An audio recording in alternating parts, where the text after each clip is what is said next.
말씀대로 이루어지는 삶이라는 제목으로 하나님 말씀 전하겠습니다. 아주 오래전 마리아라는 여인이 있었습니다.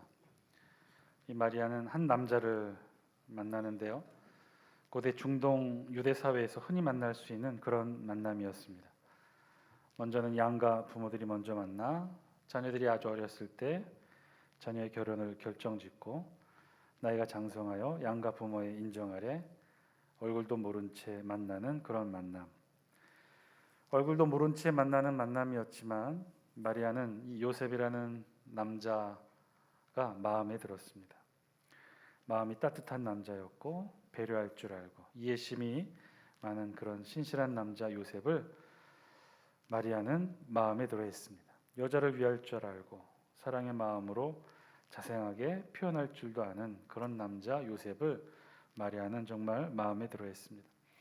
몇 번 만나지는 못했지만 그 짧은 만남을 통해 마리아의 마음을 충분히 사기에 좋은 그런 남자였습니다. 부모의 결정이었겠지만 정말 잘 만났다는 생각을 합니다. 자신이 지금껏 살아온 것은 아마도 이 남자 요셉을 만나기 위함인지도 모를 것이라고까지 마리아는 생각합니다. 그리고 행복한 미래도 함께 꿈꾸어 봤습니다. 자식은 아들, 딸 포함하여 한 4명쯤 낳아서 행복하게 오손도손 살아갈 꿈도 꾸며 그렇게 행복에 겨운 나날들을 보냅니다. 빨리 결혼식을 올리고 함께 보내게 될 날들을 마리아는 손꼽아 기다립니다. 그러던 어느 날 그런 마리아 앞에 천사가 나타났습니다. 날개는 없었지만 빛나는 광채와 함께 거룩한 모습으로 다가와서는 마리아에게 정말 믿을 수 없는 말들을 했습니다. 자신이 아이를 임신하게 될 것이고 그리고 그 아이는 예수라는 이름으로 불려지게 될 것이고 지극히 높으신 이의 아들이 될 것이라는 것. 하나님께서 그에게 다윗의 왕위를 주게 될 것이고 영원히 야곱의 집을 왕으로 다스리게 될 것이라는 정말 청천벽력과도 같은 말을 천사를 통해 마리아는 전해 듣습니다. 자신의 아이가 왕으로서 존귀하게 될 것이라는 것 행복한 일이겠지요. 그래서 그 어떤 태몽과도 바꿀 수 없는 귀한 축복의 꿈이었을 것입니다.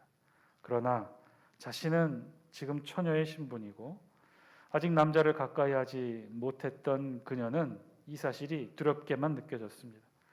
특히 무엇보다도 그분 요셉이 자신과의 결혼을 손꼽아 기다리고 있을 터인데 그분이 만약 이 마리아의 임신 소식을 알게 되면 어떻게 받아들일까? 마리아는 이 사실을 걱정하고 있었습니다. 말도 안 되는 일이었습니다. 꿈이었으면 좋겠다고까지 생각했습니다. 그 누구보다도 사실은 자신을 더 잘은 아는 일이었습니다. 마리아는 단 한 번도 남자와 가까이 해본 적이 없었습니다.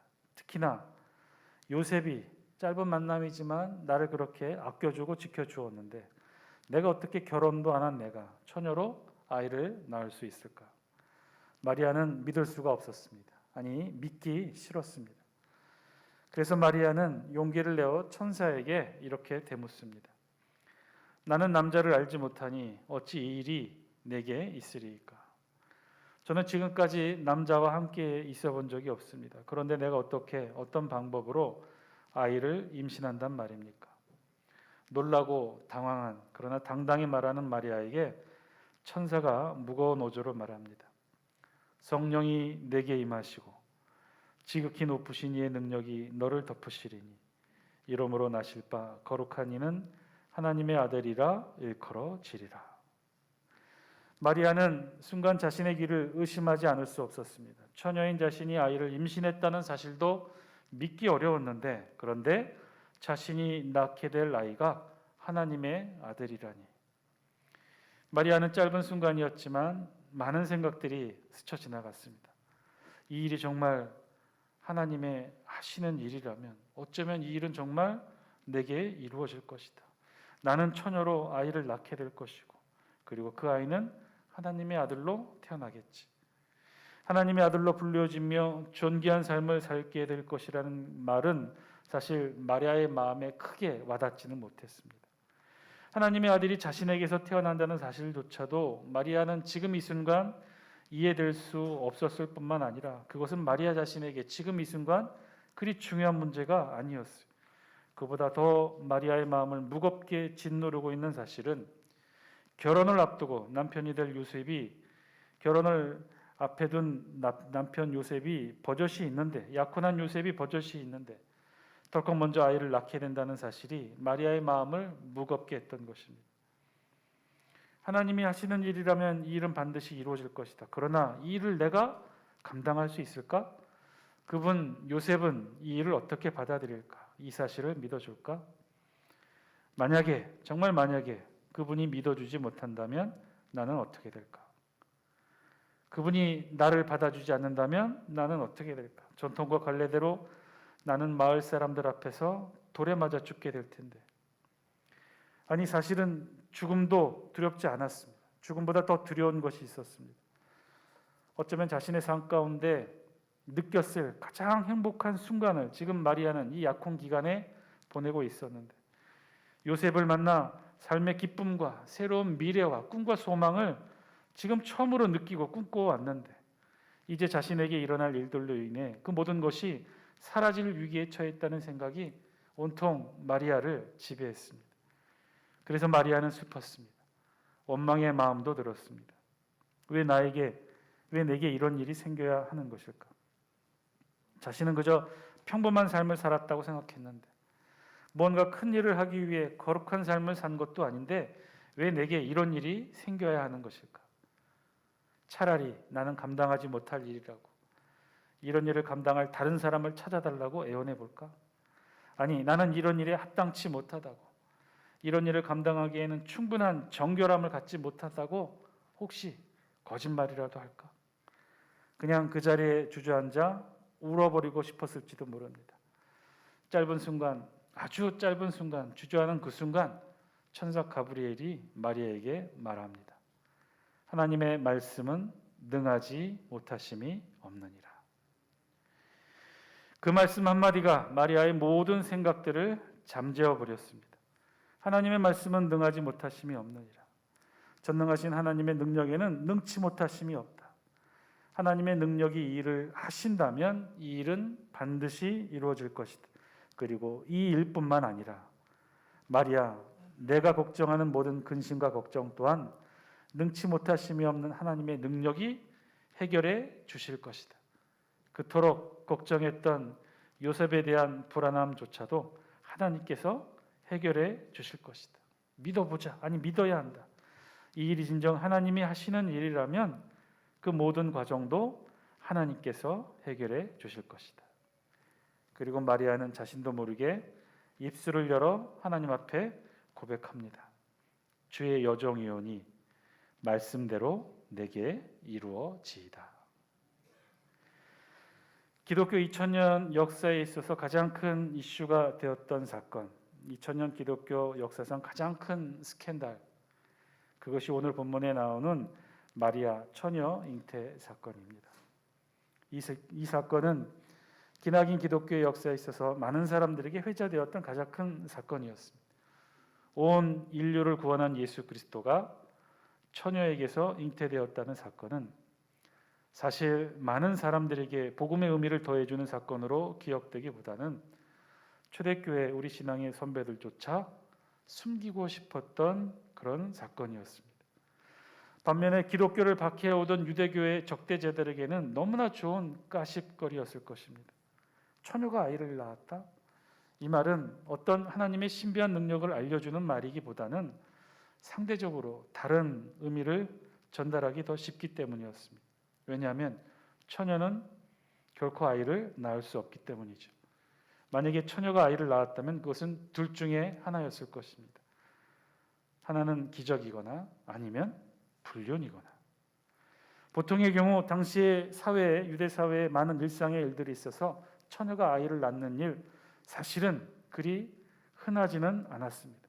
처녀가 아이를 낳는 사건들이 종종 있었는데 그 대부분은 기적이 아니라 불륜이었기 때문입니다.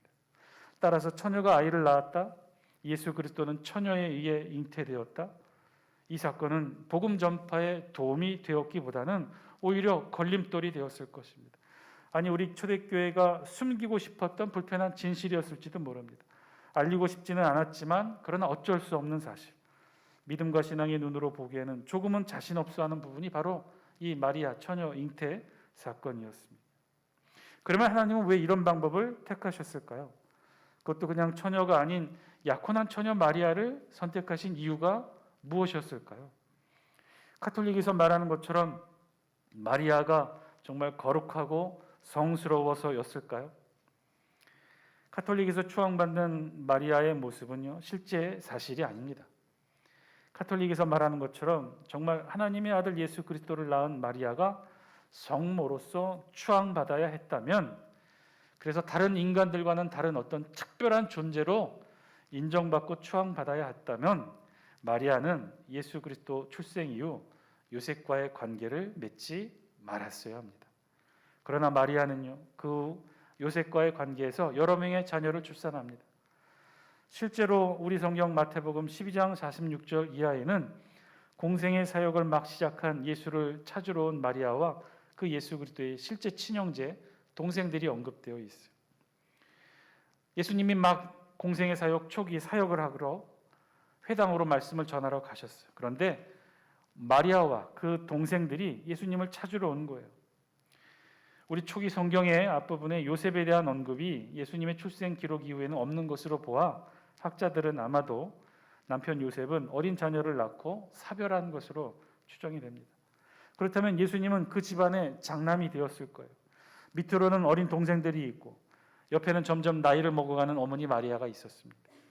아마도 예수님이 가정을 책임져야 될 입장이었을 것입니다. 바로 그 시기에 예수님은 공생의 사역을 시작하기 위해 집을 나섭니다. 그러니 그런 예수를 찾아 어머니 마리아와 어린 동생들은 예수님을 찾아왔던 거예요. 우리 성경 마태복음 12장 47절은 그래서 그 모습을 이렇게 기록합니다. 보소서 당신의 어머니와 동생들이 당신께 말하려고 밖에 서 있나이다. 이때 예수님을 찾으러 온 어머니 마리아와 함께 온 동생들 중 하나가 바로 주의 동생 야고보예요. 마태복음 13장 55절에는 예수님의 실제 친 혈육의 동생들의 이름들이 나열되어 있어요. 야고보, 요셉, 시몬, 유다.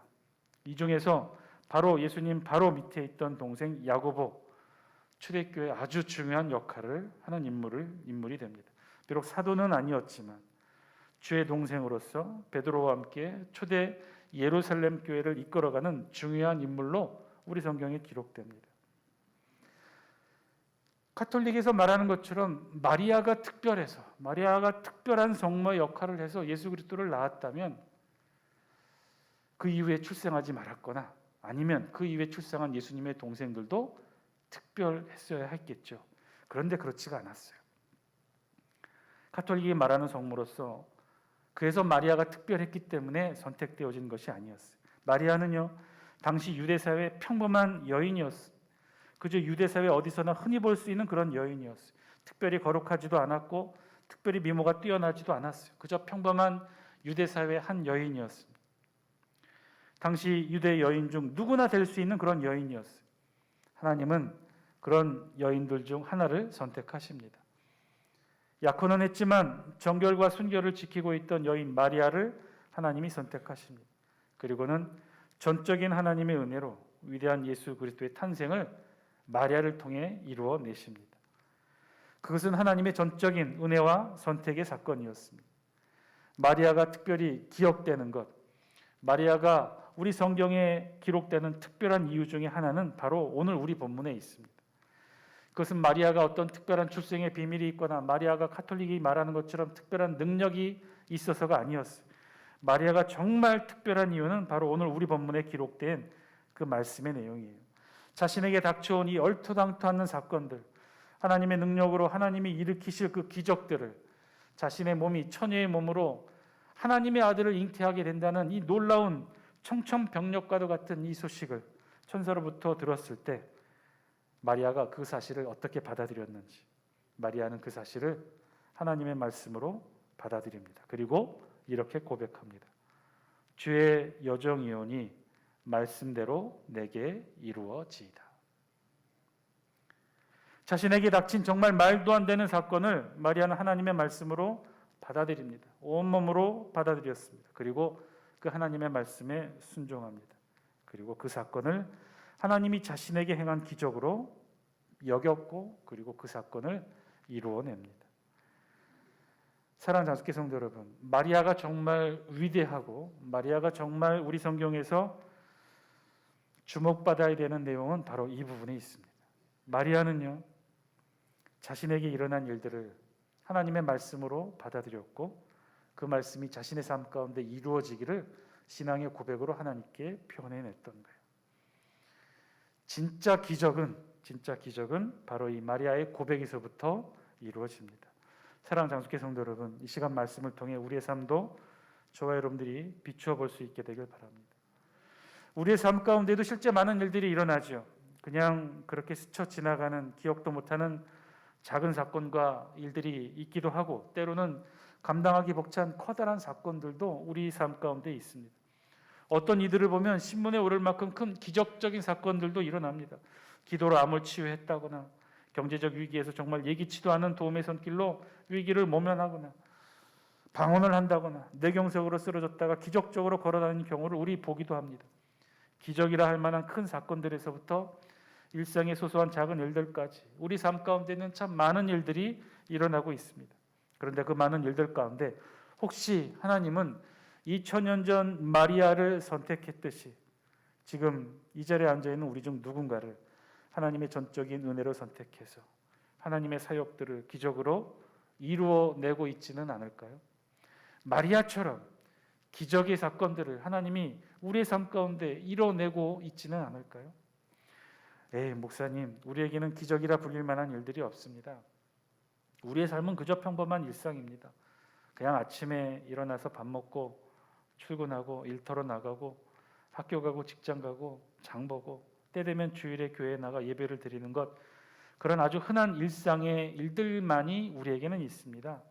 가끔 자녀들이 병을 얻어 고생하지만, 남편의 건강이 걱정이 되기는 하지만, 부모님의 건강이 걱정이 되긴 하지만 다 그저 견딜 만한 그런 흔한 일들 뿐입니다. 여러분, 그렇게 생각하십니까? 아주 오래전에 제가 중도장애인협회 지부에서 말씀을 전한 적이 있었습니다. 예배가 끝나고 함께 식사를 하며 이야기를 나누는데 휠체어에 앉았던 회장님이 저에게 문득 이런 질문을 했습니다. 목사님, 이 세상에는 모든 사람이 있는데 모든 사람은 세 종류로 구분되어져 있는데 그 세 종류가 무엇인지 아십니까? 이렇게 물었어요. 저도 듣고 나서 힌트는 얻었죠. 혹시 정상인과 장애인, 그리고 지금 이 협회가 중도장애인 협회니까 정상인과 장애인 그리고 중도장애인으로 이렇게 보고 계십니까? 조심스럽게 말을 했더니 아니라는 거예요. 이 회장이 말하는 이 세상에 세 종류의 사람은 첫 번째 장애인, 그리고 중도장애인, 그리고 예비장애인만 있다는 거예요. 이 회장이 말하고 있는 이 세상의 세 종류의 사람에는 그 어디에도 정상인은 없다는 거죠. 선천적 장애를 안고 태어난 장애인이 있고, 중도의 사고나 질병으로 장애인이 된 중도장애인이 있고, 그리고 아직 장애가 나타나진 않았지만 예비장애를 안고 살아가는 사람들만이 이 세상에는 세 종류의 사람만이 있다는 거예요. 왜냐하면 말씀을 해주신 그 회장님도 사실은 젊은 시절 육상 선수였다고, 선수 생활을 했었다고 합니다. 그러니까 그만큼 몸이 건강했던 거죠. 그런데 교통사고로 하반신 마비가 되어서 지금껏 휠체어에 앉아 장애인 생활을 해오게 되었다는 거예요. 그러니 그런 사람의 눈에는 이 세상에는 정상인이 없는 거죠. 정상인이 아니라 다 예비장애인이라는 거예요. 사랑하는 장수교 성도 여러분, 아직도 우리 삶 가운데 기적이 없다고 생각하십니까? 그저 하나님이 아주 특별한 마리아에게만, 특별한 우리 삶 가운데 간증으로 신문에 날 만한 어떤 특별한 사람들에게만 하나님이 능력을 일으키고 기적을 베푸신다고 생각하십니까? 우리는 그저 평범하고 소소한 일상의 삶 속에서만 살아가는 기적과는 무관한 삶을 살아간다고 생각하십니까? 아니요, 그렇지 않아요. 어쩌면 우리의 삶 전체가 전적인 하나님의 기적으로 채워져 있는지도 모릅니다. 우리가 건강하게 아침에 일어날 수 있는 것도, 건강한 두 다리로 일터로 출근할 수 있는 것도, 아무런 사고 없이 길거리를 건너고 횡단보도를 건널 수 있는 것도, 이 아침 말씀을 보고 듣고 깨닫고 함께 이 자리에, 예배 자리에 함께 앉아 있을 수 있는 것도 어쩌면 전적인 하나님의 기적의 결과인지 모릅니다. 목사님, 우리 눈에는, 우리 귀에는 마리아가 보았던 천사의 모습도 하나님의 음성도 들려오지 않습니다. 우리에겐 그 어떤 기적의 체험도 해보지 못했습니다. 혹시 바쁜 우리의 일상의 삶들을 쫓아가느라 지금도 우리 등 뒤에서 말하고 있는 그 주님의 음성 듣지 못하고 있는 것은 아닐까요? 아니, 지금도 계속해서 말씀하시는 하나님의 음성을 우리가 애써 외면해 오고 있는 것은 아닐까요? 바쁜 걸음으로 앞만 보고 내 길만, 내 삶만 바라보느라 옆에서 우리 주님이 부르는 소리를 우리가 듣지 못하는 것은 아닐까요? 사랑하는 장수교 성도 여러분, 기적은 우리 삶 가운데 지금도 일어나고 있는 줄 믿습니다. 여러분, 진짜 기적이 무엇인지 아십니까? 진짜 기적은요, 이 땅이 바다가 갈라지고 하늘과 땅에 구름기둥 불기둥이 일어나는 게 그것만이 기적이 아닙니다. 우리의 질병이 치유가 되고 회복되어지고 놀라운 역사를 통해 일어나는 것들만이 기적이 아닙니다. 진짜 기적은 오늘 본문이 말하고 있는 것처럼 38절 말씀처럼 마리아가 이르되 주의 여정이오니 말씀대로 내게 이루어지이다 하며, 말씀대로 내게 이루어지이다. 이 세상에 태어난 우리가 하늘의 하나님의 말씀대로 이루어집니다라고 고백하는 그 사건, 그것 자체가 기적인 줄 믿습니다. 진짜 기적은 하나님의 말씀이 이 세상을 살아가는 우리 가운데 일어나는 거예요. 그것을 우리가 받아들이는 거예요. 그것을 우리가 고백하는 거예요. 진짜 기적은 거기에서부터 시작되는 줄 믿습니다. 오늘 우리의 삶 가운데 하나님의 말씀대로 이루어집니다. 하나님이 말씀하신 대로 오늘 우리 삶 가운데 이루어질 줄 믿습니다. 우리 가정이 회복될 줄 믿습니다. 우리의 질병이 치유될 줄 믿습니다. 하늘의 음성이 우리의 삶 가운데, 우리의 생활 가운데 하나님의 말씀대로 이루어지게 될 줄 믿습니다. 진짜 기적은 바로 여기서부터 시작한다는 거예요. 마리아가 어떻게 특별해서 이루어진 것이 아니었습니다. 마리아에게 어떤 특별한 능력이 있어서 이루어진 것도 아니었습니다. 마리아는 그저 고백했어요. 하늘에 계신 하나님의 말씀이 나의 삶 가운데 이루어지게 될 줄 믿습니다. 오늘 하나님의 말씀이 저와 여러분들의 삶 가운데에도 이루어지게 될 줄 믿습니다. 기도드리시겠습니다.